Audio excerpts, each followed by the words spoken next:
If you take your credit card and you go shopping and you run up a large credit card debt, you're running a trade deficit with all those shops. Now, it would be pretty strange if you then blamed all the shop owners for having sold you all those things. You're ripping me off, you're ripping me off, you're ripping me off, I'm running a trade deficit. That is the level of understanding of the President of the United States. The trade deficit does not represent at all trade policies. It represents spending relative to production or earnings. We call that an identity. I teach it in the second day of my course in international monetary economics. Trump never made it to the second day. So he says, you're running a trade deficit, look, they're all cheating me.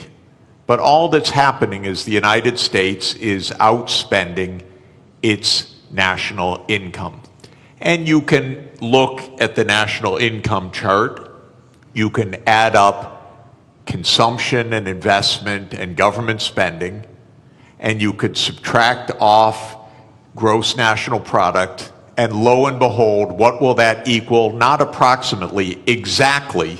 That will equal the current account deficit, which is the comprehensive measure of how much you spend on goods and services versus how much you sell in goods and services. So the United States runs a current account deficit because it spends more than it produces. Why does it do that? We have a big credit card in the United States. It's called the national government. The US government spends about $2 trillion a year more than it takes in revenues. What it's doing is making transfers to the American people and to American businesses.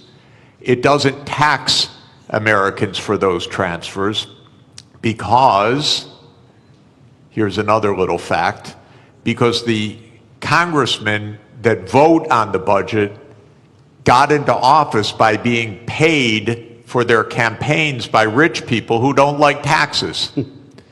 So the political system says spend, but don't tax us. So we run a chronic deficit in the United States. That spending goes out either as transfer payments or goods and services, and that's more than our national income, which is about $30 trillion, and our spending is about $31 trillion. And that's our trade deficit. And for that, Donald Trump blames the world. Okay, I fail him for this if he were my student. He's my president. It's a little weirder because when he did this, in 2 days, the world lost $10 trillion of market capitalization. By the way, where did it go? Did it get transferred from here to here? No, it got destroyed. Why destroyed? Because trade, something also the President of the United States doesn't understand, is mutually beneficial. So if you stop trade, everybody loses. It's not that one side wins, the other side loses. He cannot understand that concept as a guy that traded real estate in New York. So his idea is somebody had to win, somebody had to lose. But what happened when he made this announcement was $10 trillion was wiped out worldwide. It's not that the US went up and they went down. No, everybody went down. Because the whole world system is based on a division of labor, and he's breaking that division of labor into pieces. So then people said, this doesn't make sense. Even the very rich people that gave him the money for him to get into office started saying this doesn't make sense. The hedge fund managers who were his big campaign contributors. Elon Musk, who paid for his election and became prime minister. He said this doesn't make sense. And then the markets said this doesn't make sense. Not only $10 trillion, but as the finance minister said, interest rates started to rise because people began to dump U.S. Treasury debt. The safest thing in the world, apparently. So, interesting what happened. It's not quite true that he reversed things. First, he left on this 10% tariff, except for one country, for China, 145% where he on some raised products. the tariff rates. That's because the United States has a deep, neurotic attachment to China. The U.S. political system hates China. Why? Because China's big and successful. And so that the U.S. hates. It's a rival, it's a competitor, and so this is the one thing he left on. Now he's going to mess up everything with this too, because in a trade war between the U.S. and China, China wins. China does not depend on the U.S. market very much. It's about 12% of China's exports. China will do just fine. It's just dumb policy. There's no more, sorry to say it, there's just no more explanation to this than that.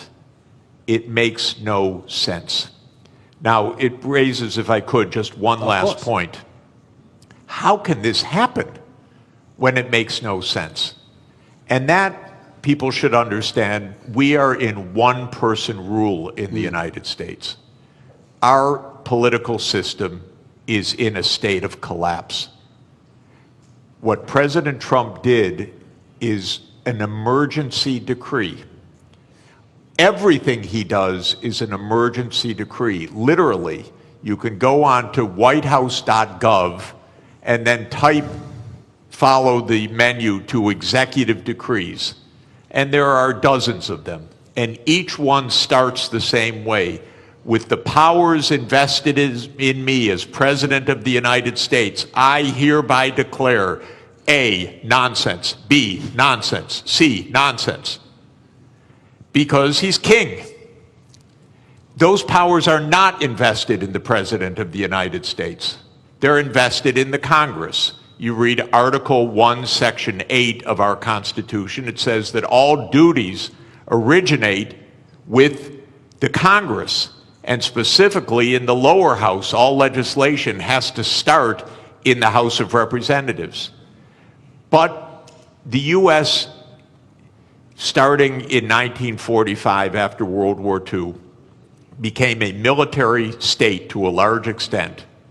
And so it sprinkled in its legislation emergency, emergency, emergency. And Trump doesn't have to prove anything's an emergency, he just has to say something's an emergency. So suddenly the trade deficit became an emergency, and on that basis he issues a one-person rule. Even his aides don't know what he's doing. You raise one final interesting issue, which is that the market recovered about $4 trillion when he reversed. Anyone who knew that 5 minutes before made billions. This is not the cleanest government in the world, I can tell you. I'd be hugely surprised if some people didn't know just a bit ahead of time, starting with members of the U.S. Congress, by the way.